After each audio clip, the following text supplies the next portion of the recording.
Bonjour tout le monde, bienvenue à ce webinaire sur VitaScience là, avec Léo Briand qui va présenter là, l'ensemble de leur plateforme, principalement au niveau de l'intelligence artificielle.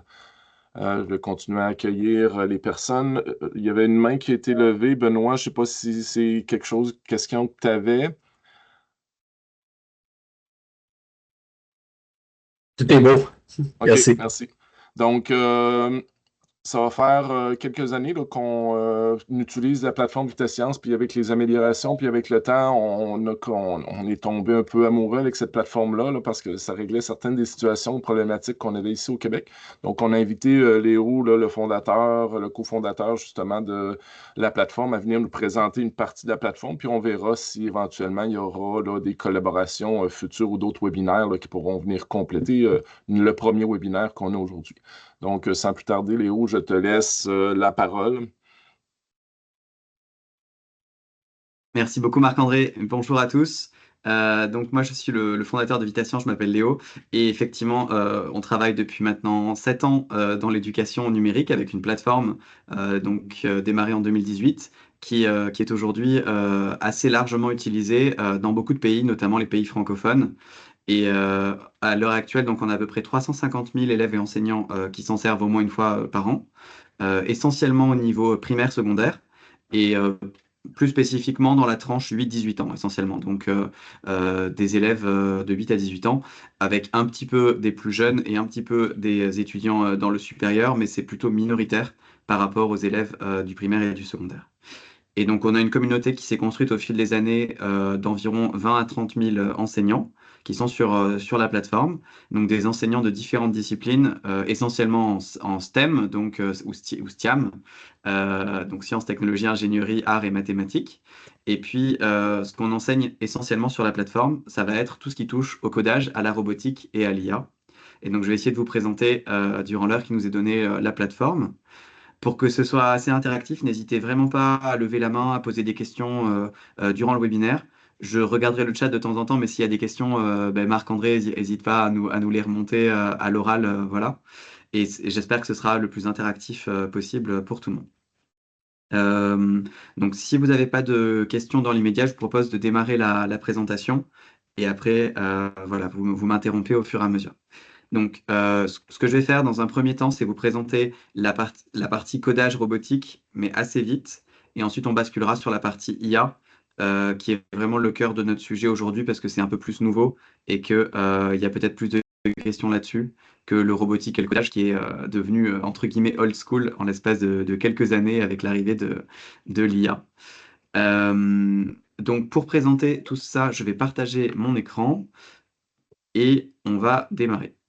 Donc là, normalement, vous devriez voir mon écran partagé avec le site vitascience.com. Est-ce que vous pouvez juste me confirmer que c'est le cas, s'il vous plaît? Ouais, Oui, ok, oui. super. J'ai vu les pouces levés, merci. Donc la plateforme, elle est disponible en ligne sur le site vitascience.com. Je vais vous mettre tout de suite l'adresse dans le chat. Donc comme ça, si vous le souhaitez, vous pourrez en fait suivre en même temps que moi les manipulations. Et ce que je vais vous montrer aujourd'hui, la très grande majorité est accessible gratuitement. Et il y a une petite partie qui est payante avec un abonnement, mais je vous expliquerai qu'est-ce que c'est l'abonnement précisément au moment où j'en parlerai. Mais le gros de ce que je vais montrer sera faisable sans payer d'abonnement. Donc ça, c'est juste la page d'accueil sur laquelle vous allez arriver avec les dernières actualités, une petite présentation vidéo et puis un aspect recherche R&D et des ressources pédagogiques. Donc on va passer tout de suite au premier onglet qui est programmer. Et cet onglet-là, c'est celui qui a vraiment le plus d'usage à l'heure actuelle dans VitaScience puisqu'on l'a lancé avant la partie IA. Donc on a lancé la partie programmée il y a environ 6 ans, donc juste au tout début de la société. Et la partie IA, elle, on l'a lancée il y a à peu près 2 ans et demi, donc elle est plus récente. Donc sur cet onglet-là, vous allez pouvoir choisir une interface de programmation qui correspond soit à un langage, donc par exemple Python ou un langage web, ou alors à une carte ou à un robot. Et les plus utilisés aujourd'hui, ça va être les cartes Arduino et Microbit, ou alors les robots comme Mbot ou Timio. C'est vraiment ça les robots les plus utilisés, mais en tout, on en a 45. Donc vraiment un petit peu tout ce qui existe. Vous connaissez peut-être Raspberry Pi ou Sphero, Bluebot ou Lego. Photon. Enfin voilà, il y a plein de matériel qui existe, qui s'était développé. sur tous les continents, hein, parce qu'il y a aussi bien des, du matériel programmable nord-américain, européen, voilà, asiatique bien sûr. Et donc tous ces robots et ces cartes programmables, on les retrouve en fait au même endroit, et c'est ça l'avantage principal de l'interface de codage de VitaScience, c'est que vous avez tout au même endroit. Donc si je vous fais juste une petite démonstration avec la carte Microbit, qui je crois est plutôt bien déployée au Canada et au Québec. En fait, vous pouvez directement sélectionner la carte en cliquant dessus et vous allez avoir une interface de codage qui permet de coder soit en blocs visuels qui sont vus plutôt en primaire et au début du secondaire, soit en langage textuel Python qui est plutôt abordé en général à la fin du secondaire et puis dans l'enseignement supérieur. Et donc le concept, c'est vraiment de pouvoir glisser-déposer des blocs. Donc par exemple ici pour introduire l'affichage d'un sourire, et on voit qu'on a la traduction en langage Python qui se fait en temps réel à côté. Et c'est une traduction qui est bidirectionnelle. Donc si vous tapez par exemple A égale 4 en Python, ça va affecter à A la valeur 4, ça vous crée le bloc correspondant de l'autre côté. Et donc vous pouvez faire des allers-retours comme ça, du bloc vers le code et du code vers le bloc, ce qui permet en fait d'apprendre et d'avoir une interface similaire aussi bien pour les grands débutants qui vont être en bloc, donc avec les blocs seulement éventuellement, on peut paramétrer ça ici, et de passer progressivement, petit à petit, vers le code Python uniquement, qui est vraiment ce qu'on doit aborder dans le monde professionnel ensuite. Et donc il y a des instructions pour à peu près tout ce qui existe avec cette carte et puis toutes les autres cartes bien sûr. Et vous pouvez en fait donc soit simuler, et dans ce cas-là vous obtenez un rendu de la carte comme si vous n'avez pas de matériel, soit téléversé, et auquel cas il faut cliquer sur ce bouton-là, connecter une carte réelle, et vous aurez du coup le rendu. Donc là, moi j'ai une carte sous la main, et quand vous la connectez, vous allez pouvoir directement transférer les données. Et donc ça va assez loin, puisque par exemple, si on a des robots, donc par exemple le robot McQueen qui a pas mal de succès avec cette carte-là, et que vous voulez faire avancer votre robot, donc vous mettez l'instruction, vous avez comme d'habitude le langage Python, et là on voit qu'on a un petit robot simulé avec la possibilité de mettre une piste et de changer l'arrière-plan pour simuler donc le déplacement de notre robot dans un espace à deux dimensions. Euh, Éventuellement voir le trait pour voir où il est passé, ce robot-là, et puis essayer de lui faire éviter des obstacles. Donc vous pouvez rajouter des obstacles, ou alors suivre des lignes, ainsi de suite. Donc tout le cours de robotique, il peut être fait grâce à ce simulateur. Et puis bien sûr, si vous avez un matériel sous la main, ensuite passer au monde réel via le bouton téléverser. Et de la même façon, on va pouvoir aussi faire de l'acquisition de données de capteurs via les blocs de tracé de graphes et les blocs de capteurs. Donc la carte, par exemple, elle intègre un capteur de luminosité nativement. Et donc, on va pouvoir directement tracer le graphe de la luminosité. Alors là, j'ai fait une seule mesure parce que je l'ai mis dans au démarrage. Mais si vous mettez cela dans un bloc répété indéfiniment, vous allez pouvoir indéfiniment récupérer des données et donc récupérer donc le rendu de ce programme. Donc voilà pour la petite démonstration de l'interface de codage qui fonctionne donc aussi bien avec des cartes peu onéreuses comme par exemple la carte Microbit qu'avec des robots très avancés. Donc par exemple le plus avancé qu'on ait c'est le robot Nao qui est un robot humanoïde donc avec énormément de capteurs et d'actionneurs intégrés. Et on voit qu'on peut entièrement programmer ce robot avec la même logique, donc des blocs ou du langage Python ou un mélange des deux. Et donc après, vous pouvez le contrôler pour... donc là, par exemple, je lui avais fait juste adopter une posture et changer la couleur des LED. Mais vous pouvez tout à fait lui dire d'avancer, se déplacer en avant, par exemple. Et vous avez toutes les commandes nécessaires au déplacement de votre robot. Donc là, on est juste sur la simulation, mais là encore, vous pouvez ensuite connecter et envoyer ça sur le robot. Donc ça, c'est pour la partie programmée. J'avais promis que j'y passais pas trop longtemps, donc je vais pas m'apesantir plus. Sachez que en tant qu'enseignant, vous pouvez donc soit positionner les élèves directement sur la plateforme, les élèves manipulent sans compte, puisque là, je suis pas connecté en fait depuis tout à l'heure, et donc du coup, ils réalisent les activités. Soit sinon, vous pouvez leur attribuer des travaux à faire et récupérer les rendus via l'onglet classe. Donc, dans cet onglet classe, en fait, vous pouvez vous connecter soit en tant qu'enseignant via un compte classique avec un login et un mot de passe, soit en tant qu'apprenant avec un code de classe. On a aussi activé la connexion via Google, Microsoft et Apple en un clic en tant qu'enseignant. Et une fois que vous êtes connecté donc à un espace de classe, vous allez accéder à une liste de vos différentes classes avec la possibilité d'attribuer des travaux à chaque élève et de voir les rendus et le temps passé pour chaque élève, avec, en cliquant dessus, bien sûr, le détail de l'activité, donc soit des QCM, soit des exercices de programmation avec le travail de l'élève et les résultats et les remarques. Donc cette partie-là, qu'on appelle nous le suivi de classe, en anglais LMS, Learning Management System, c'est une partie qui est payante, je précise. Donc la partie gratuite, ça va être toute la partie programmation, et la partie payante, ça va être la partie classe. Je précise également qu'il y a de nombreuses ressources pédagogiques dans l'onglet ressources, avec des contenus pédagogiques en français, en anglais et en italien essentiellement, puisque le site, je ne l'ai pas dit, mais il est disponible en cinq langues, donc français, anglais, italien, espagnol et arabe. Et donc pour ce qui nous concerne, il y a la plupart des scénarios qui sont aujourd'hui en langue française, avec des contenus pour différents robots et différentes cartes ou différentes IA. Et donc là, par exemple, si j'en prends un au hasard, vous avez un tutoriel pour prendre en main le robot Mbot, par exemple. Vous pouvez voir qui est l'auteur, combien il y a de vues sur ce tutoriel, et vous avez ensuite tout un tutoriel qui explique comment le prendre en main avec des exemples de programmes. Et ce qui est intéressant, c'est que vous avez l'interface de codage qui est intégrée nativement dans les tutoriels, avec la possibilité donc de simuler le programme directement dans le tutoriel. Et on retrouve la même interface que tout à l'heure, adaptée aux différents robots qui sont présentés dans les ressources. Donc ça, c'est pour l'onglet ressources. Et l'onglet ressources, lui, il est entièrement gratuit, donc tous les contenus qui sont proposés sont gratuits et sous licence libre. Voilà, donc je vous propose de basculer sur la section IA, sauf si vous avez peut-être des Juste questions Léo, sur... avant de basculer, là, Ouais, il y avait peut-être une question là, de Guillaume. Je ne sais pas si Guillaume, vous voulez ouvrir votre micro puis juste poser la question là, pour qu'il puisse lui répondre. avec plaisir.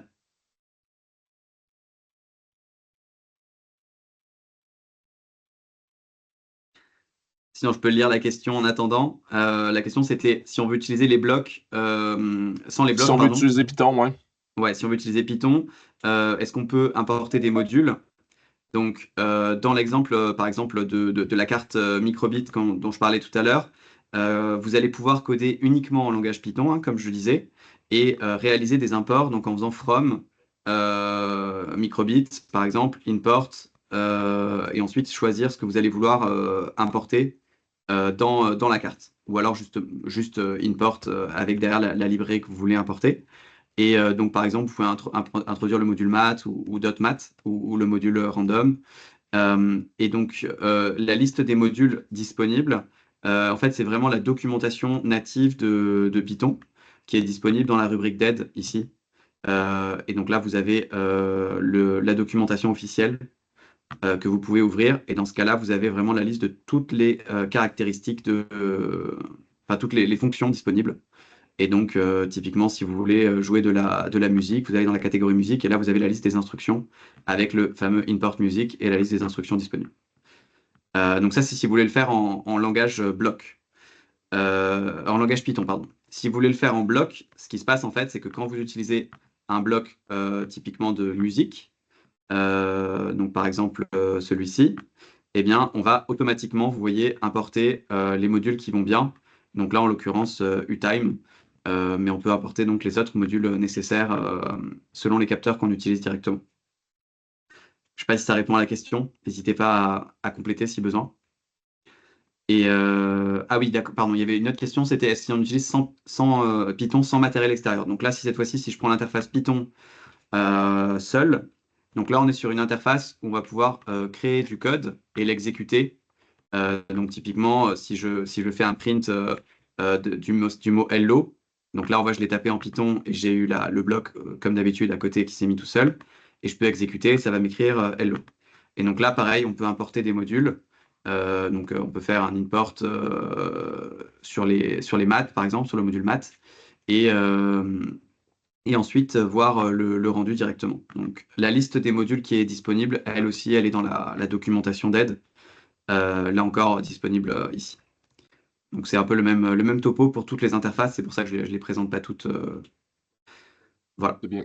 Merci. J'aurais juste une petite question, Léo. Tout à l'heure, dans les ressources que tu as présentées, il y en avait un qui parlait du drone Tello. Est-ce qu'on peut le programmer avec votre interface ou Oui, c'est juste une activité qui est disponible? oui, on peut effectivement programmer le drone Tello. Donc la façon dont on l'a fait, on peut le passer par l'interface Microbit par exemple. Et là, on a un onglet drone. OK. Et en fait, le concept, c'est qu'on va se connecter via un module Wi-Fi, celui que vous voyez là à l'écran. Donc en laissant la souris sur un bloc, vous avez la visualisation du module concerné. Et donc, en fait, il vous faut ce petit module Wi-Fi qui coûte une petite vingtaine d'euros, de dollars canadiens, qui se connecte en fait à la microbit en Grove et ensuite qui permet de faire le lien avec le drone Tello. Et OK. donc, il faut utiliser le bloc se connecter au drone Tello et ensuite il faut faire décoller le drone et après on peut s'amuser à lui faire des déplacements, ainsi de suite. Voilà. Donc, finalement, on passe par le microbit pour communiquer avec le drone. Exact. Ouais, on a fait C'est ça pour l'instant.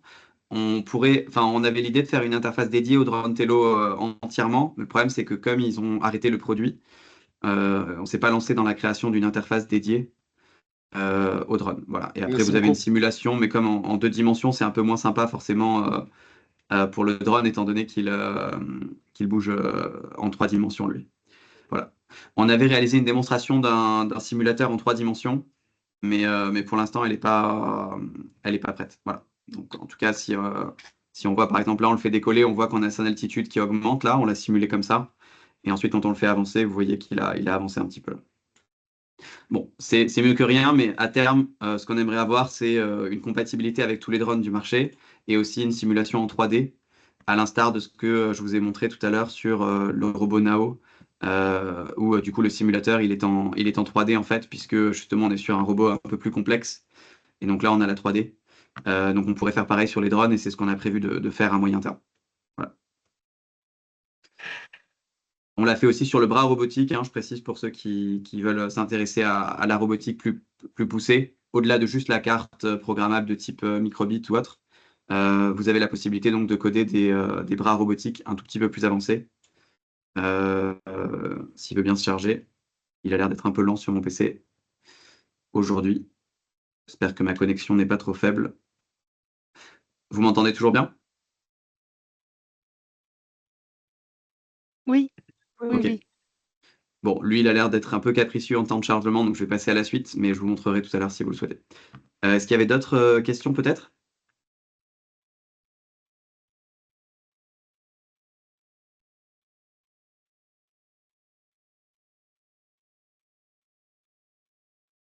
Non, ça va pour les autres. On peut continuer là, avec l'IA. Ok, très bien. Du coup, je vous propose qu'on bascule sur la partie IA, qui est un peu plus récente, comme je le disais au début, mais qui a beaucoup de succès en termes d'utilisation. Donc, notre approche sur cette interface-là, c'est vraiment d'expliquer comment ça marche à l'intérieur et de prendre une IA et de la décortiquer un petit peu.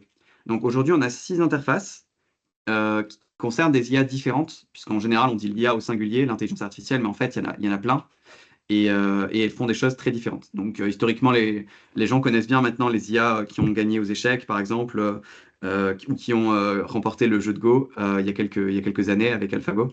Mais finalement, il en existe plein. Et donc là, on en propose 6. Donc, le plus connu maintenant, qui est la génération de texte avec ChatGPT, tout ça. La génération d'images, de la même façon, qui commence à se démocratiser vraiment beaucoup. Et puis, des IA un peu moins connues, mais très utilisées dans le monde réel, la reconnaissance d'images, la reconnaissance de son, la reconnaissance de posture et la reconnaissance des données de capteurs divers et variés. Donc, les modèles qui sont en jeu derrière sont de tailles très différentes. Pour l'IA générative, donc de texte ou d'image, on est sur vraiment des grosses IA avec des milliards de paramètres, alors que sur les IA du dessous, on est sur de la détection avec des modèles plus petits. Et le plus petit qu'on ait, c'est la reconnaissance de capteurs où il n'y a que 40 neurones. Donc, c'est un réseau de neurones qui est beaucoup plus petit que les gros qu'on a en haut, où il y en a plusieurs milliards. Donc, ce qu'on propose, en fait, c'est d'expérimenter et c'est des outils donc, qui permettent de prendre en main ces IA. Donc, le plus facile à prendre en main, je pense, c'est la reconnaissance d'image. Donc, je vais peut-être commencer par celui-ci. Et ensuite, on pourra aborder les autres, même si je ne suis pas sûr d'avoir le temps de tout vous montrer dans le temps qui nous reste. Mais de toute façon, vous pourrez explorer ça ensuite en autonomie après. Et je Juste avant précise de tout de suite que... poursuivre, Léo, au Oui. niveau de juste être sûr, là, les IA qui sont utilisées là, au niveau des vitesses séance, au niveau sécurité, c'est quoi les paramètres que vous avez, l'information qui est saisie ou quoi que ce soit, là, parce que Oui, c'est un élément que nous autres, on ouais, a de c'est l'intérêt c'est à une- c'est avoir. vraiment une question super importante. Donc, sur les 4 IA qui sont en dessous, là, les 4 fonctionnent entièrement en local. Ce que ça veut dire, c'est que les calculs sont faits sur votre ordinateur et il n'y a aucune donnée qui est transmise sur un serveur tiers, donc même pas au serveur de Data Science. Ce qui veut dire que c'est complètement sécurisé à 100%. par défaut, quoi, by design. Donc c'est vraiment la façon la plus poussée en termes de cybersécurité, où il n'y a vraiment aucun risque que vous ayez des problèmes là-dessus. Et ça respecte aussi bien les réglementations sur les données personnelles que la cybersécurité. Sur les deux duos, par contre, comme les modèles d'IA sont plus puissants, on est obligé de passer par un serveur. Et en l'occurrence, on utilise des serveurs qui fonctionnent de façon anonyme, c'est-à-dire qu'ils n'ont pas connaissance de la personne qui a demandé la génération, mais forcément, il y a une transmission de l'information, donc en l'occurrence du prompt. Donc c'est pour ça qu'on dit bien qu'il ne faut jamais transmettre de données personnelles dans les prompts. Donc par exemple, ne jamais dire comment on s'appelle ou où on habite ou des détails sur notre état de santé, nos passions, nos loisirs. Il faut vraiment rester neutre vis-à-vis de ces IA, puisqu'il y a forcément une transmission d'informations, et donc même si nous, on fait notre maximum pour que ce soit sécurisé, il y a quand même cette transmission sur un serveur tiers. Et en l'occurrence, donc, il y a un traitement ensuite pour générer la réponse, donc soit une image, soit du texte, à partir du prompt de l'utilisateur, donc de la requête. Et voilà comment ça fonctionne en termes d'architecture. Est-ce que c'est plus clair? Oui, merci beaucoup. OK. Donc, je vais commencer par la reconnaissance d'image, mais comme je le disais, vous avez en dessous de cette page des ressources à la fois vidéo et également des livrets pédagogiques qui sont disponibles et que vous pouvez utiliser directement. Et on a bénéficié donc du soutien du ministère de l'Éducation nationale français pour développer cet outil. Donc, je commence par la reconnaissance d'image, donc celui qui est en bas à gauche. Donc, cet outil, le concept de base, c'est de pouvoir reconnaître des images. Donc, on va créer des catégories au début, on peut en mettre 2, 3, 4, 5, autant qu'on veut. Et comme on le voit ici c'est les données restent entièrement sur l'ordinateur pendant toute la phase d'entraînement et d'utilisation, donc il n'y a pas de transmission sur Internet. C'est ce que je disais tout à l'heure. Donc, on va devoir déterminer qu'est-ce qu'on veut reconnaître. Et pour ça, on peut prendre soit des images depuis la caméra, soit télécharger des images et les mettre en ligne directement, soit utiliser des jeux de données préexistants avec des jeux de données, par exemple, d'animaux ou d'objets ou de couleurs, ou encore de signes de panneaux de circulation, par exemple, pour reconnaître. Voilà, ça peut vous donner de l'inspiration. Il y a beaucoup d'exemples qui sont proposés dans ces jeux de données. Donc moi, je vais le faire en direct parce que c'est un peu plus rigolo. Donc, du coup, vous pouvez choisir la caméra et ensuite prendre des photos.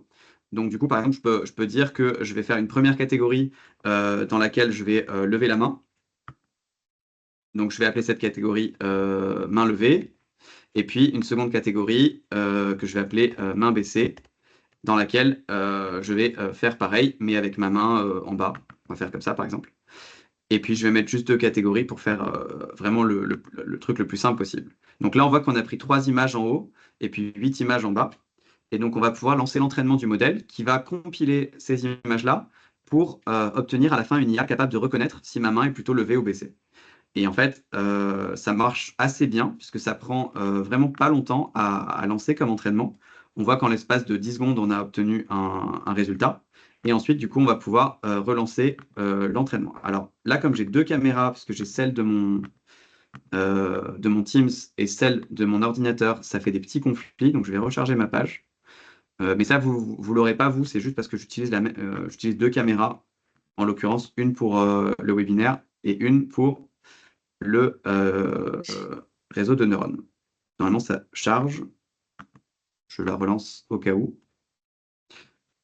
Donc, elle apparaît bien ici.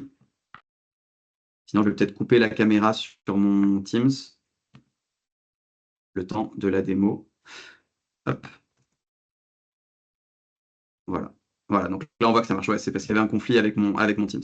Donc là on voit qu'en fait le modèle reconnaît que ma main est plutôt baissée à 99%, et dès lors que je mets ma main un peu plus en l'air, on voit que le modèle dit main levée avec le taux de prédiction, le taux de confiance qui correspond en fait à quel point le modèle est confiant dans la réponse qui est donnée. Et donc ce qu'on peut voir, c'est qu'en l'espace de 10 secondes à peine et puis quelques images, on arrive à obtenir un modèle d'IA qui reconnaît bien les choses. Donc ça c'est très efficace. Et donc, pour aller un petit peu plus loin, sur Vitascience, vous avez la possibilité de voir les zones d'influence qui vous montrent en fait quelles sont les zones de l'image qui ont permis de faire la détection et qui ont eu le plus de poids. Et donc, ce qu'on se rend compte, c'est que là, par exemple, sur la main baissée, ben, en fait, ce n'est pas du tout ma main baissée qui a servi à la détection, c'est des éléments de l'arrière-plan, donc du mur qui est derrière moi. Et à l'inverse, quand j'ai ma main levée, par contre, là, c'est bien ma main qui est détectée, visiblement, c'est mon doigt, en l'occurrence, en haut. Et donc ça permet de se rendre compte de quelque chose d'assez important qu'on appelle les biais en IA.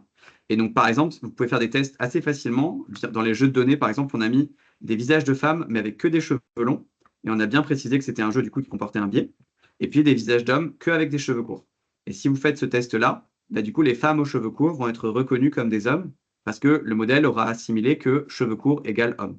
Alors que dans la réalité, c'est pas ça qu'on observe. Et des biais comme ça, il en existe beaucoup.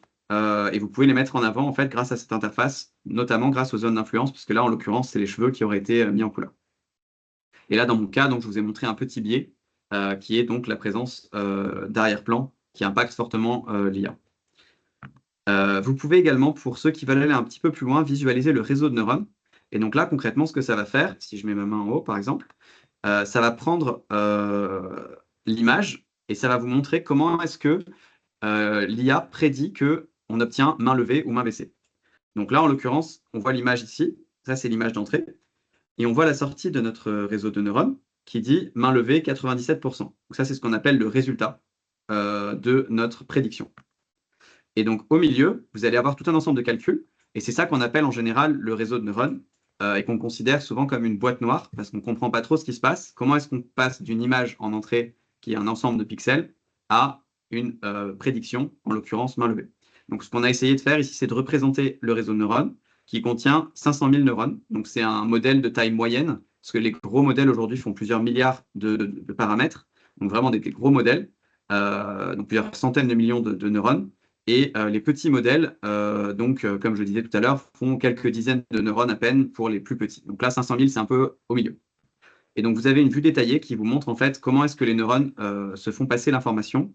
Donc, au début, on voit qu'il y a une transformation selon les couleurs rouge, vert et bleu. Donc ça, c'est juste l'image qui est décomposée en trois couches. Et ensuite, vous allez avoir des transformations successives. Et on voit que notre image, elle se transforme un petit peu. Donc, celle-ci, par exemple, elle a retenu que les contours latéraux de mon visage, ainsi de suite. Et vous avez des calculs qui sont appliqués sur ces images pour en extraire ce qu'on appelle des caractéristiques. Et donc, du coup, vous voyez que plus on avance, plus l'image se transforme, et moins on arrive à reconnaître mon visage et ma main. Et à la fin, donc, on reconnaît carrément plus rien du tout. Donc, on voit ici qu'à cette étape-là, vers la fin, vraiment, on est sur des choses qui n'ont plus aucun sens pour un être humain. Mais l'IA, elle agrège ça sous forme de caractéristiques et elle arrive à déterminer que finalement, la main est levée parce que certaines de ces caractéristiques sont activées. Et donc, en cliquant sur les différentes couches du réseau de neurones, vous avez le détail des calculs. Donc là, par exemple, si je clique ici, je peux voir que le calcul qui a été fait, c'est on a pris les couches précédentes, on a multiplié par des poids et on obtient un résultat. Et donc, on refait ce calcul à chaque couche pour obtenir donc les résultats qui sont juste des calculs mathématiques. Donc, c'est assez difficile de tout comprendre parce qu'il y a quand même beaucoup de calculs qui sont faits. Mais ce qu'on peut comprendre, c'est qu'au final, il y a une entrée, une image et une sortie qui est une prédiction avec un taux de confiance. Et puis qu'au milieu, on a plein de calculs. Et en fait, c'est ces calculs qui justement vont créer la consommation énergétique. Donc là, on peut aborder un second aspect qui est important, c'est la notion d'impact environnemental de l'IA. Parce qu'on a vu tout à l'heure l'impact au niveau des biais, qui est plutôt autour de l'éthique de l'IA. Et là, on voit un deuxième impact qui est l'impact environnemental, où en fait, on comprend assez bien que derrière l'IA et ses prédictions, on a en fait des gros calculs qui sont faits et c'est pour ça que ça consomme de l'énergie et donc créer des émissions de CO2 au final. Et donc ce concept, on va pouvoir le réemployer ensuite sur les autres types d'IA, pas seulement sur la reconnaissance d'image. Et donc une dernière chose qu'on peut dire sur cette reconnaissance d'image, c'est qu'on va pouvoir l'utiliser ensuite pour faire des projets un peu plus aboutis. Parce que là, en fait, en soi, on a juste une prédiction qui nous dit est-ce que j'ai la main levée ou pas en fonction de l'image en entrée et avec un score de prédiction. Ce qu'on peut faire ensuite, c'est insérer cette IA dans un programme soit par bloc, soit en langage Python. Et donc, si je vous montre rapidement ce que ça peut donner en langage par bloc, vous allez pouvoir créer un petit programme qui va dire je lance mon IA et je veux donner la classe détectée. Donc là, mon petit robot ici, il va être capable de dire je vois main baissée ou je vois main levée. Vous voyez, il est capable de me dire main baissée, main levée. Et donc, du coup, après, vous pouvez vous amuser à faire un programme.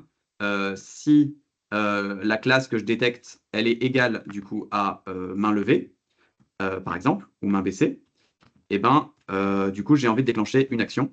Donc, on peut s'amuser à faire un petit programme comme ça où, en fait, on va répéter indéfiniment la prédiction et on va faire en sorte que la, si la reconnaissance détecte bien qu'on est en train de dire main levée. Si on a bien la main levée, eh bien, j'ai envie, par exemple, bon là, je fais un exemple tout bête, hein, mais j'ai envie que mon robot, il tourne dans un sens, et sinon, j'ai envie qu'il tourne dans l'autre sens. Voilà. Donc là, on voit que par défaut, il tourne dans un sens bien, bien précis, le sens anti-horaire, et dès que je vais lever ma main, on voit qu'il tourne dans l'autre sens. Bon, l'exemple n'est pas très parlant, mais ça vous montre en fait qu'on peut utiliser notre IA en tant qu'entrée, en quelque sorte, de notre programme. Et donc c'est un peu comme si on mélangeait programmation et IA pour faire voilà. Et donc on peut imaginer plein de jeux assez intéressants là-dessus. Donc par exemple contrôler un jeu vidéo avec son corps ou avec sa main, mais on peut aussi imaginer des cas d'usage très utiles parce que les jeux vidéo c'est un peu moins utile. Donc juste pour vous montrer, on a fait un tutoriel qui regroupe pas mal d'idées. Donc si vous tapez intelligence, vous avez un guide d'utilisation pardon sur l'intelligence artificielle qui est disponible. Je vais vous mettre le lien direct dans le chat si vous voulez aller le voir. Et donc, vous avez ici un PDF dans lequel il y a pas mal d'activités avec l'histoire de l'IA au début, en introduction, avec les grandes dates, et ensuite l'analogie avec le cerveau humain et des activités. Donc, les activités qui sont proposées, c'est la reconnaissance homme-femme au début, donc avec toutes les notions de biais de genre qu'on peut introduire. Pardon, voilà, j'y arrive. Donc, créer une banque d'images filles et garçons. Ensuite, vous avez une deuxième activité qui concerne le tri sélectif. Donc, comment reconnaître si un déchet, c'est plutôt du verre, du papier ou des ordures ménagères. Et dans ce cas-là, vous allez avoir un tri qui peut être fait automatiquement grâce à l'IA, avec le robot qui vous dit comment trier vos déchets. Puis un autre exemple, donc c'est la manette de jeu où, selon ce qui est reconnu, ça va déclencher un jeu vidéo, des actions dans un jeu vidéo. Et puis un autre cas d'usage que j'aimais bien, je descends un petit peu, c'est la sécurité routière, où vous pouvez faire deux catégories, somnolence portable ou conduite normale, et enfin trois catégories du coup. Et du coup, ça va détecter automatiquement si vous vous endormez au volant. Et donc, ça va être capable l'IA va être capable de vous dire, de vous déclencher une alarme si vous êtes en train de vous endormir au volant, ou si vous êtes en train de regarder votre portable. Et, euh, et un dernier pour la route, ici vous avez là aussi un cas d'usage où c'est un portail automatique où ça va détecter des petites voitures, donc celles qui sont bonnes et celles qui sont pas bonnes, suspectes, et ça va vous dire s'il faut laisser passer ou pas le portail en fonction de la voiture qui est détectée. Voilà, c'est juste quelques idées. Bien sûr, après, on a pu voir vraiment de nombreux autres projets selon ce que les enseignants veulent mettre en place dans leur classe. Mais déjà, ça peut servir d'inspiration.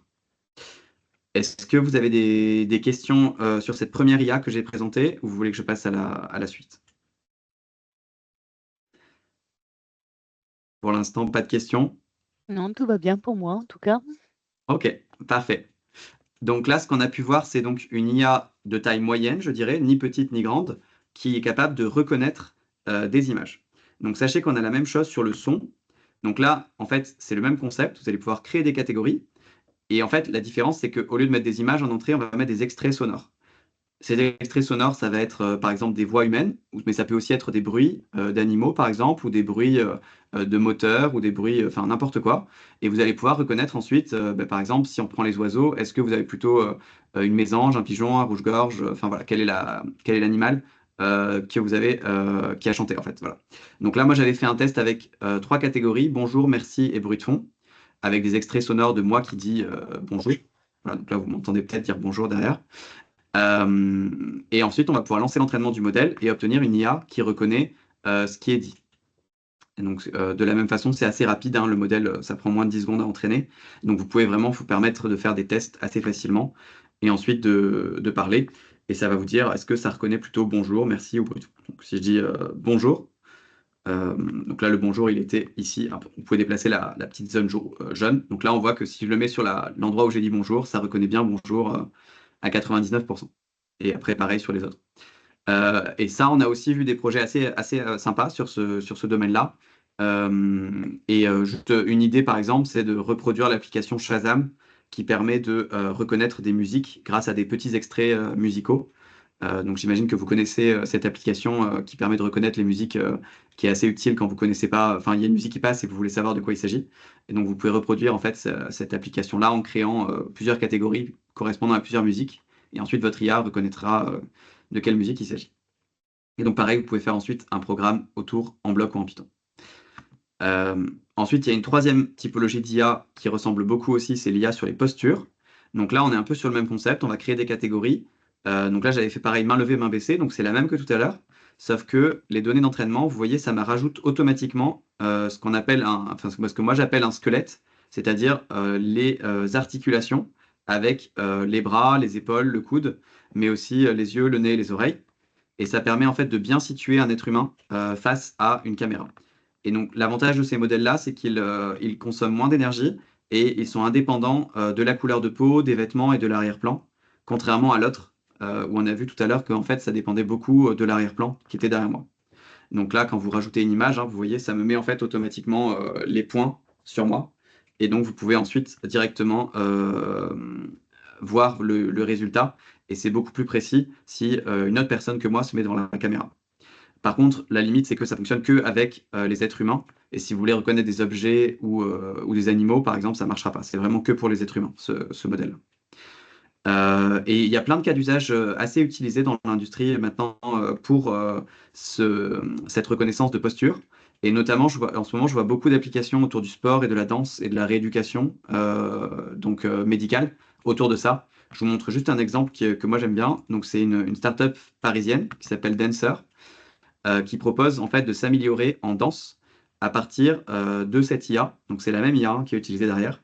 Et en fait, ça va analyser votre corps pour vous proposer ensuite d'améliorer vos mouvements de danse en comparant votre danse à vous avec celle d'un danseur professionnel et en vous donnant un score de proximité entre votre squelette, entre guillemets. Ce que j'appelle le squelette, c'est donc ce qui est vu par l'IA et le squelette d'un danseur professionnel. Voilà. Donc c'est juste pour vous montrer le genre de cas d'usage, mais on peut très bien imaginer que ce soit utilisé aussi pour faire de la rééducation suite à une fracture, par exemple, ou alors une personne âgée qui doit faire de l'exercice physique tous les jours. Et bien on peut mesurer en fait son activité physique grâce à ce genre d'IA en complément d'autres dispositifs, par exemple de bracelets connectés. Donc ça, c'est pour les trois IA, entre guillemets, de taille moyenne, donc image, son et posture. Maintenant, je vais vous en montrer une qui est beaucoup plus petite, qui concerne les données de capteurs. Et donc, ça peut paraître un peu obscur, données de capteurs, tout ça, mais en fait, c'est quelque chose qui est assez utilisé, hein. Même, je pense que vous utilisez tous ça. Par exemple, quand on va chez le docteur et qu'on fait un électrocardiogramme ou qu'on va juste mesurer son activité, son pouls, mais en fait, le signal, il est un peu compliqué parce que quand on a une prise de pouls, il y a des pics, il y a des sinusoïdes, et c'est un peu compliqué de savoir précisément le rythme cardiaque. Et donc, il y a toute une analyse de fréquence qui est faite. Et donc, en fait, c'est un peu la même chose ici. On va pouvoir, grâce à l'IA, analyser des signaux, comme par exemple un électrocardiogramme ou autre chose. Donc là, dans l'exemple que j'ai sous la main, on va pouvoir connecter une carte donc de type microbit, mais on supporte aussi d'autres cartes comme Arduino ou autre. Donc on connecte la carte, voilà, là ça y est, elle est connectée. Et ici, par défaut, on prend la mesure de l'accéléromètre, mais on peut brancher aussi d'autres types de capteurs. Donc là, ce que vous avez sous les yeux, c'est l'accéléromètre sur les axes X, Y et Z de ma carte. Donc là, j'y touche pas, c'est pour ça que c'est tout plat. Mais dès que je la secoue un peu, on voit que ça crée des sinusoïdes dans mon signal. Et donc, on va pouvoir créer plusieurs catégories, comme tout à l'heure. Et donc, par exemple, on peut faire une catégorie course. Voilà. Donc, on peut imaginer que quand je cours, je vais avoir un signal un peu comme ça qui oscille. Donc là, j'ai pris un enregistrement, je vais en prendre un deuxième et puis un troisième. Voilà. Là voilà, on va appeler ça course. Et puis, on peut créer une deuxième catégorie arrêt, qui voudrait dire que je suis à l'arrêt. Et donc là, je laisse ma carte tranquille. Donc on voit que j'ai un spectrogramme qui est tout plat. Donc ça, c'est mes enregistrements. Donc ça correspond à ce qu'on a vu tout à l'heure au niveau des données d'entrée, donc l'équivalent des images, des sons ou des postures qu'on avait tout à l'heure. Et donc ensuite, de la même façon, on va pouvoir entraîner notre IA.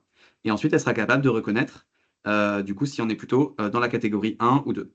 Donc là, on voit que la prédiction dit qu'on est à l'arrêt. C'est normal, je ne touche pas ma carte. Et dès lors que je vais toucher ma carte, on voit que la prédiction dit qu'on est plutôt dans un format course.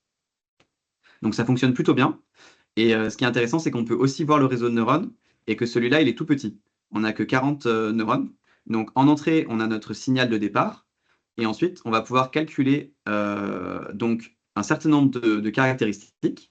Donc le maximum, ça c'est juste le maximum du signal, la moyenne, le minimum. Donc ça, c'est des choses qui sont vues assez jeunes au final, hein, même par des élèves de primaire, secondaire. l'écart type, bon ça c'est un tout petit peu plus compliqué, les pics, la symétrie, le taux de passage par zéro et la moyenne carrée. Donc ça c'est des données un tout petit peu plus avancées, mais ça reste des choses qui sont assez simples à comprendre mathématiquement. Et en fait, on calcule ces données-là sur le signal, on fait quelques calculs ici avec une couche qu'on appelle dense, et c'est ça qui nous permet de déterminer si on est plutôt en course ou à l'arrêt.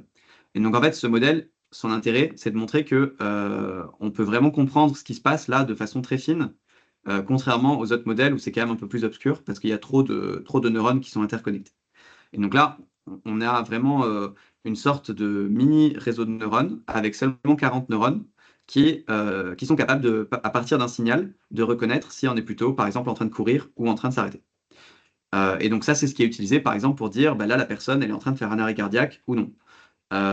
Ou alors, la personne, elle est en train de respirer d'une façon anormale ou d'une façon normale. Enfin voilà, on peut analyser plein de signaux sur plein de capteurs différents. Et donc, je vous donne juste un des cas d'usage qui est très, très utilisé aujourd'hui. Dans l'industrie, il y a énormément de machines qui tournent. Donc, par exemple, des fraiseuses ou des moteurs qui font avancer des chaînes de production, des robots, enfin voilà. Et en fait, tous ces moteurs qui tournent, ils émettent des vibrations quand ils tournent.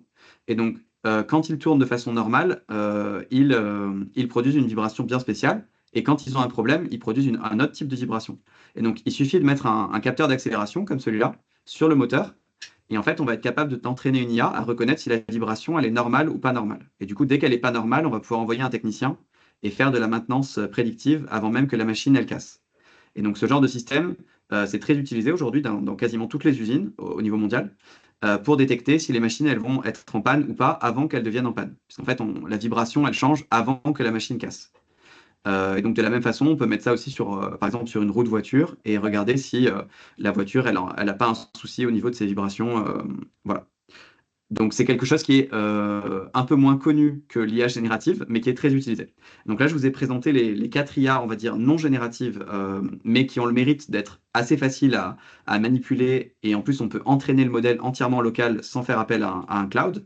Et maintenant, je vous propose qu'on passe aux IA génératives, qui sont un peu plus poussées et qui nécessitent une IA, un serveur distant. Juste une petite question, Léo, là, par rapport à la dernière Oui, IA que tu nous as présentée pour donner de capteurs. Là, on pourrait imaginer des élèves, supposons en éducation physique ou dans un sport particulier, où est-ce qu'on place le microbit dessus avec l'accéléromètre, il répète. Supposons notre meilleur élève qui a le meilleur mouvement, c'est notre entraînement en tant que tel qui va répéter plusieurs fois. On l'entraîne, puis après ça, on pourrait comparer les élèves d'un à l'autre pour voir s'il y a des défauts. Supposons, on l'entraîne aussi avec des mouvements qui sont moins efficaces, quoi que ce soit, puis il serait capable de donner un niveau d'efficacité du mouvement que l'élève va produire.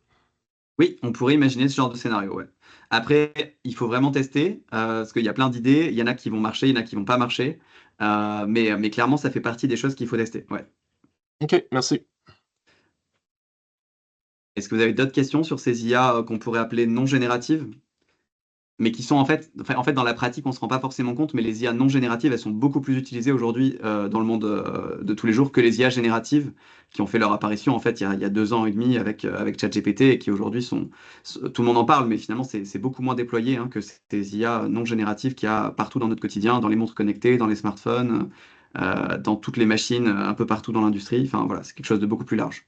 C'est pas une question, Léo, là, mais tu sais, le gros avantage que je vois, là, c'est la boîte noire. Vous démystifiez la boîte noire, vous comprenez ce qu'il y a en arrière, vous comprenez. Tu sais, ça peut aider beaucoup à comprendre ce qu'il y a au niveau mathématique en arrière, parce qu'il y a encore beaucoup de personnes qui pensent que c'est de l'intelligence qu'il y a en arrière, là, quand en réalité, c'est des mathématiques qu'il y a à l'arrière.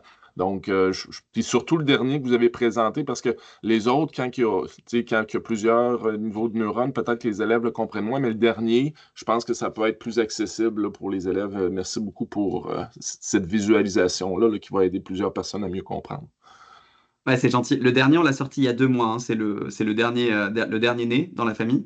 Mais je pense qu'il a vraiment un gros potentiel, effectivement, parce que c'est beaucoup plus simple à comprendre et on fait appel à des notions de mathématiques qui sont pas trop complexes, voilà, sur un signal brut. Et donc, vraiment, on peut expliquer des choses assez intéressantes et c'est ce qui est utilisé dans les montres connectées, par exemple, que tout le monde connaît hein, maintenant. Donc, il y a vraiment des choses intéressantes à creuser là-dessus. Même si on s'éloigne pas mal de. Enfin, faire l'analogie entre ça et ChatGPT, voilà, il faut savoir bien expliquer derrière en quoi, en fait, le réseau de neurones derrière, c'est le même concept, même si ChatGPT est beaucoup plus poussé, mais en fait, c'est la même technologie derrière, fondamentalement, en termes de fonctionnement. Ok, je vais passer à la suite, mais encore une fois, n'hésitez pas à m'interrompre si vous en avez d'autres, des questions. Donc, sur les IA génératives, on a génération de texte et génération d'images. Je vais commencer par la génération d'images. Donc, pour ça, quand vous cliquez sur l'interface, vous arrivez sur cette page-là, dans laquelle vous pouvez d'abord choisir le modèle d'IA qui va être utilisé. Donc, aujourd'hui, on en propose 3 différents. Donc, il y a Stable Diffusion, qui est un algorithme open source anglais, une version différente légèrement, un peu plus puissante. On voit le nombre de paramètres ici qui correspond au lien entre les neurones, en fait. Donc, plus il y a de liens entre les neurones, plus il y a de paramètres. Et plus il y a de paramètres, plus le modèle est gourmand en énergie, puisque ça veut dire qu'il y a plus de calculs à faire. Et puis, un troisième modèle allemand qui s'appelle Black Forest Labs, qui est encore plus gros, qui fait beaucoup parler de lui récemment. La Flux, vous avez peut-être vu, c'est le modèle un peu à la mode. Donc, on peut choisir le modèle. Et ensuite, on va pouvoir choisir la taille de l'image, donc verticale, carrée ou horizontale. Ça, c'est juste la taille. Et puis, on va pouvoir mettre un prompt qui correspond à ce qu'on veut réaliser. Donc, moi, je vais mettre une forêt luxuriante avec une cabane en bois et une rivière style réaliste. Donc, ensuite, on peut cliquer sur Générer. Et on va obtenir donc une image. Donc, la première chose à regarder, c'est qu'on obtient donc une image ici. Je vais juste passer en mode image ici. Donc, ça, c'est ce qu'on obtient. C'est le résultat final. Donc, on a bien la cabane en bois dans la forêt, exactement comme on l'a souhaité. Donc, une première façon d'utiliser cette interface, c'est juste la partie en fait création de l'image qu'on peut ensuite télécharger et réexploiter ailleurs. Voilà. Ça, j'ai envie de dire, il y a plein de services en ligne qui proposent ça. Donc, on n'est pas sur de l'innovation, mais ça peut être un usage intéressant de VitaScience pour la partie utilisation. Mais ensuite, il y a un deuxième aspect qui, je pense, est vraiment plus proche de nos valeurs et de notre cœur de métier, qui est les explications. Et donc ici, vous avez les étapes de la création. Donc comment est-ce qu'on est arrivé à cette fameuse cabane? Et en fait, on voit qu'il y a des étapes, donc steps, avec une première étape dans laquelle on est vraiment sur des pixels complètement aléatoires. Et vous verrez en fait, si vous générez d'autres images, qu'on part toujours d'un aléatoire complet. Et ensuite, petit à petit, on va déflouter cette image pour arriver jusqu'à notre image finale. On va faire 20 étapes pour ça. Et chacune étape correspond en fait à un débruitage ou un défloutage de l'image précédente. Et si vous voulez avoir vraiment une explication assez détaillée du mécanisme en jeu, il y a une vidéo explicative ici qui fait 23 minutes, donc je ne vais pas la passer, qui est faite par un YouTuber assez connu francophone qui s'appelle David Louapre, et qui explique vraiment en détail comment est-ce que justement ce process de débruitage fonctionne. Donc c'est super intéressant. Et une fois qu'on a bien compris le concept, on comprend plusieurs choses. D'une part, le fait que on est sur un processus qui est fondamentalement aléatoire et du coup qu'on obtient des images différentes à chaque fois. Et puis également que ça consomme beaucoup de CO2 parce qu'on est sur des gros réseaux de neurones qui servent à débruiter donc nos images. Et donc c'est pour ça qu'on a rajouté un onglet consommation ici qui vous permet de voir combien ça a consommé de CO2. Et puis vous avez également l'équivalent en water aussi, si vous connaissez un petit peu les équivalents énergétiques. Cette génération d'images. Donc là, en l'occurrence, ça a consommé 1 gramme à peu près de CO2 parce que j'ai utilisé un petit modèle. Mais si vous utilisez des gros modèles, bien sûr, ça augmente. Et vous avez des équivalences aussi avec du streaming, du covoiturage, du métro, de la visioconférence, du stockage de données. Enfin voilà, on a mis pas mal d'équivalences qui vous permettent de vous rendre compte un petit peu de ce que ça représente. Est-ce que c'est beaucoup, est-ce que c'est pas beaucoup, cette empreinte carbone. Et plus vous générez d'images, plus vous allez avoir le total qui augmente, bien sûr. Donc ça permet de se rendre compte un peu de cet aspect-là. Et vous pouvez aussi donc voir les créations des autres membres de la communauté. Donc là, en l'occurrence, vous avez le détail. Et en cliquant dessus, vous avez les prompts associés de la personne qui a créé l'image en question. Donc on voit qu'il y a un petit peu de tout. Celle-ci, par exemple, ce sera un Van Gogh qui a des ailes de papillon en guise de cheveux. Voilà, vous avez vraiment des images un peu dans tous les sens, mais ça permet de comprendre un petit peu comment marche la logique de prompt et pouvoir aussi s'inspirer à ce sujet. Une dernière chose qui peut être assez intéressante d'un point de vue pédagogique, c'est l'onglet défi que vous trouverez ici. Enfin, donc les différents onglets, donc là vous avez les créations de la communauté, ça c'est ce que j'ai montré. Là vous avez mes créations, donc c'est ce que moi j'ai créé avec ce compte. Mes favoris, donc ça c'est ce que j'ai liké avec le bouton cœur. Un concours mensuel d'images et puis des défis. Et donc là, les défis, le concept, c'est il y a une image qui vous est proposée chaque semaine, en l'occurrence, c'est celle-ci, et vous devez essayer de reproduire l'image avec un prompt et vous allez obtenir un score automatiquement en fonction du prompt que vous donnez. Et donc, plus votre image est proche en termes de champ lexical et puis de correspondance d'image, plus vous allez avoir un score élevé. Et donc là, on voit qu'il y a des gens qui ont des scores moyens et d'autres qui ont des scores très élevés en fonction de... Là, c'est le top 10, donc ils sont tous plutôt bien. Mais si vous cliquez sur voir plus d'images, vous allez en avoir d'autres qui sont probablement avec des scores vraiment moins bons, qui s'éloignent pas mal de l'image. Voilà. Donc ça peut être intéressant pour travailler l'expression écrite et le vocabulaire des élèves, au-delà des compétences de prompt plus classiques. Une dernière façon d'utiliser cette interface qui peut être assez intéressante, c'est de s'en servir comme création de petits personnages pour les jeux vidéo ou d'arrière-plan. Et donc là, par exemple, on peut cliquer sur Adacraft et indiquer qu'on souhaite utiliser une image, donc n'importe laquelle que vous allez créer ou une image d'un autre utilisateur, comme arrière-plan ou comme objet. Et vous allez ensuite pouvoir retirer l'arrière-plan si vous le souhaitez, donc via le seuil d'opacité, et introduire ensuite cette image-là dans votre programme par bloc. Et donc ensuite l'animer en fait. Donc on voit ici que j'ai mon petit robot et mon dragon maintenant qui sont côte à côte, et on peut les contrôler comme dans Scratch directement. Donc ça peut donner des idées aussi de création de programmes avec de l'IA qui sert donc pour faire du lien entre le codage et l'IA, comme je l'indiquais tout à l'heure. Voilà, donc le tout dernier, par exemple, c'est quelqu'un qui a créé ça il y a 30 secondes, un viking avec une marmotte. Voilà. Donc ça vous crée ce genre d'image. Est-ce que vous avez d'autres questions sur cette partie image, ou je passe sur le texte?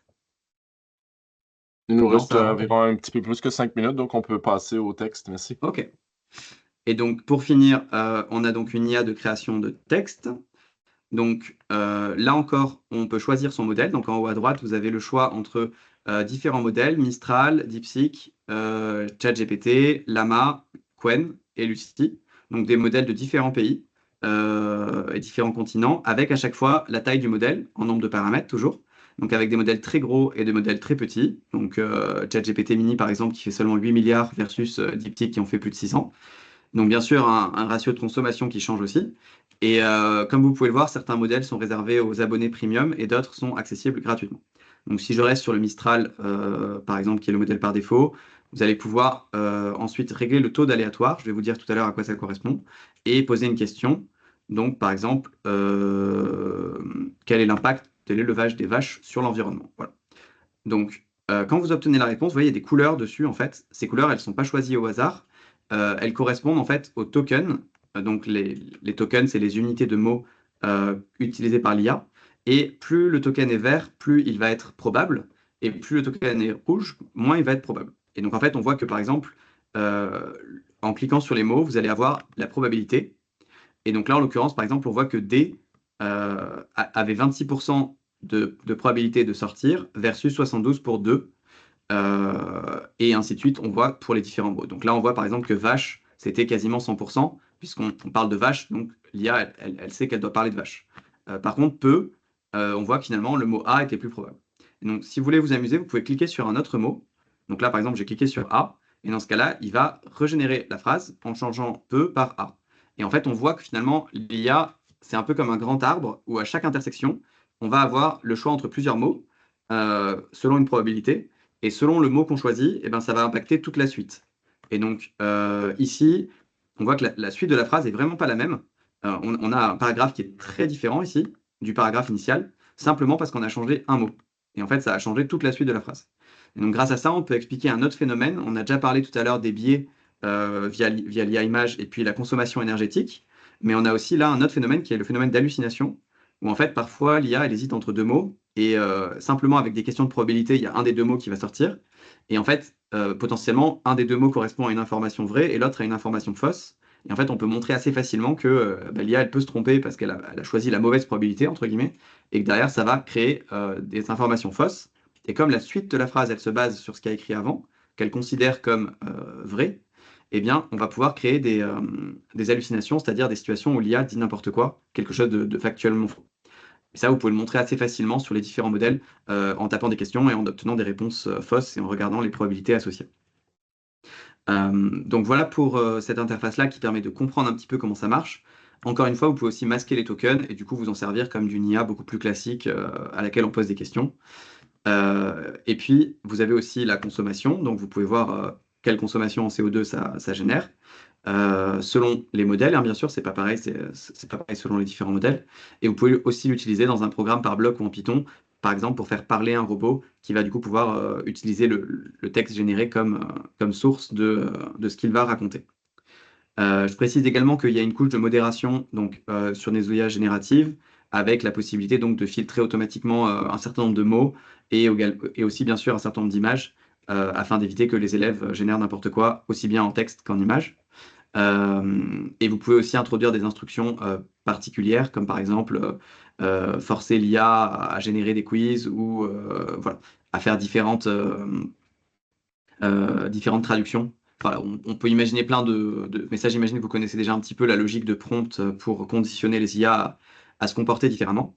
Et enfin, dernier aspect qui est assez intéressant, on peut introduire des sources. Donc ça, c'est une nouveauté aussi. Vous pouvez ajouter des PDF. Et en faisant ça, vous allez avoir la possibilité, comme on le voit dans cette vidéo, d'avoir des réponses qui sont contextualisées selon la source que vous positionnez. Donc là, si on met par exemple un PDF, mais on peut aussi mettre un site web ou autre, on va avoir une petite phase de vectorisation pour que l'IA comprenne ce qui se passe. Et ensuite, quand on va poser une question à notre IA, on va obtenir une réponse avec des petits encarts comme ça qui correspondent à la source et qui expliquent du coup où est-ce qu'on a cette information-là. Et on arrive même à montrer en fait au sein de la source quel est le paragraphe précis qui a été utilisé pour élaborer la réponse.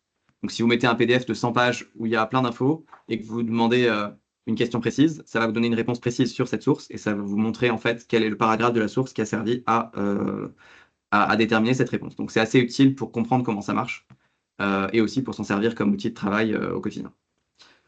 Donc je crois que j'ai à peu près montré toutes les fonctionnalités de cette IA textuelle.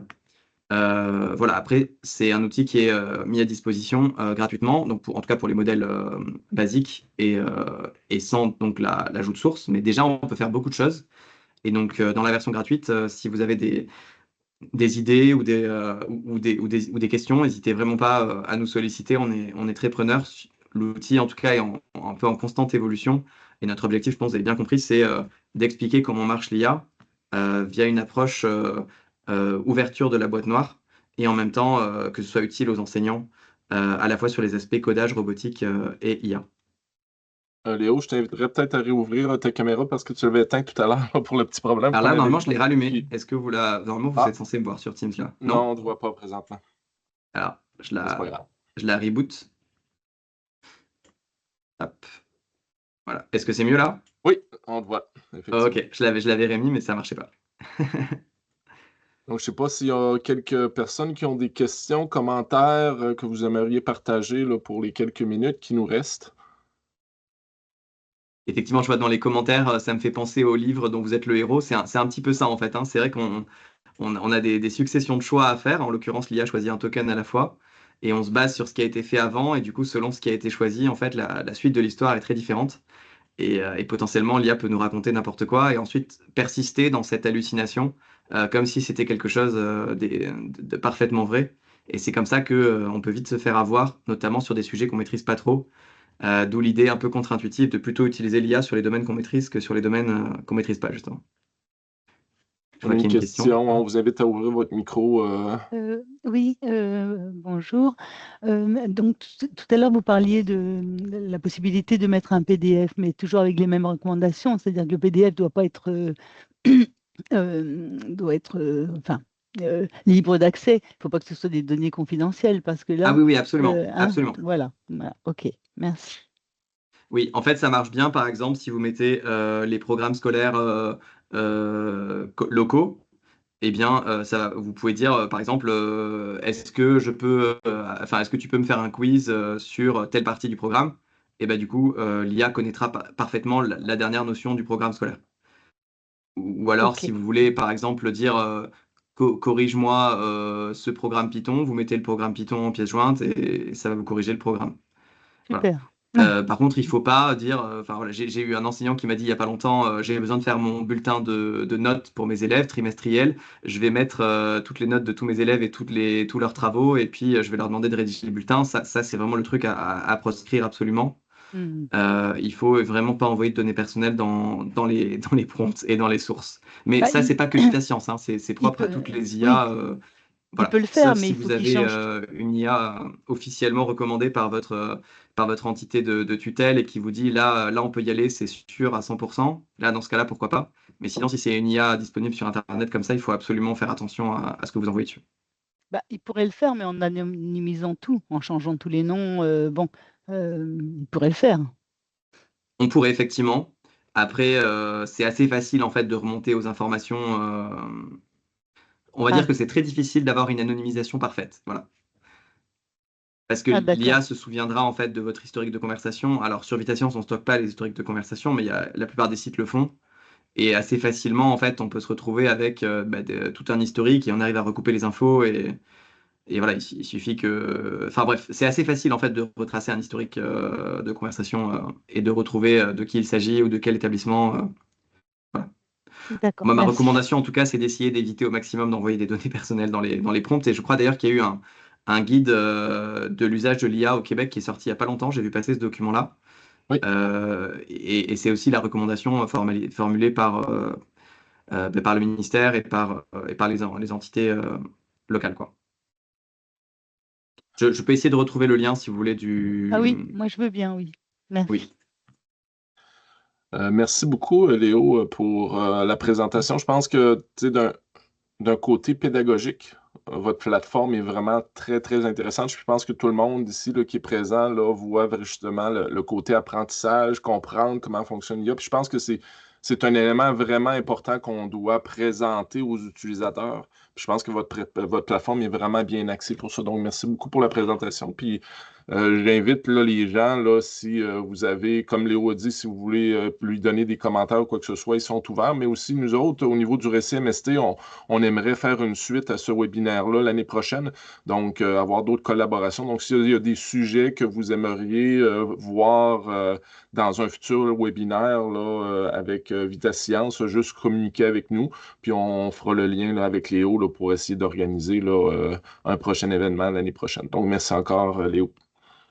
Avec grand plaisir. Je vous ai mis dans le chat du coup le guide d'utilisation pédagogique, éthique et légale de l'IA générative du ministère de l'Éducation du Québec. Donc ça, c'est le document de référence, je pense, qui va vraiment cadrer les usages de l'IA générative. Et ce qu'il en ressort, c'est pas de données personnelles dans les prompts et essayer d'avoir une bonne compréhension du cadre légal autour de l'IA, notamment sur les droits d'auteur. Et puis se poser la question toujours de est-ce que j'en ai vraiment besoin pour ce contexte-là? Qu'est-ce que ça m'apporte?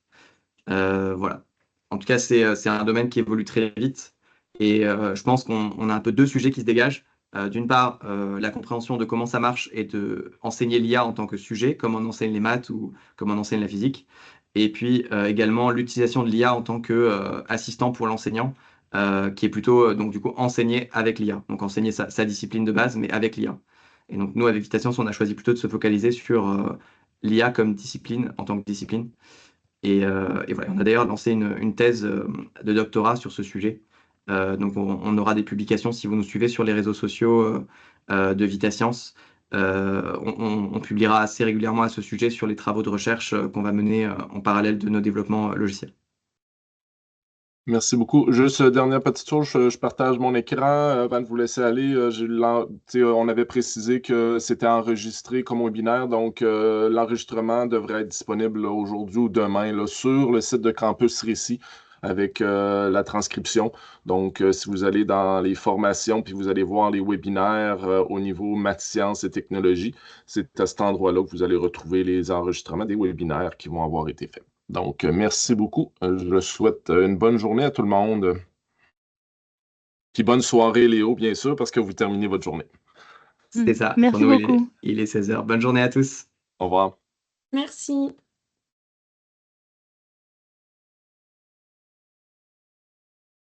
Un gros merci, Léo. Vraiment Super. très, très intéressant. Puis Pierre, c'est peut-être dans l'équipe un de ceux qui utilise beaucoup l'intelligence artificielle. Puis je le voyais, là, son visage, des fois, les yeux venaient grands par rapport à votre plateforme.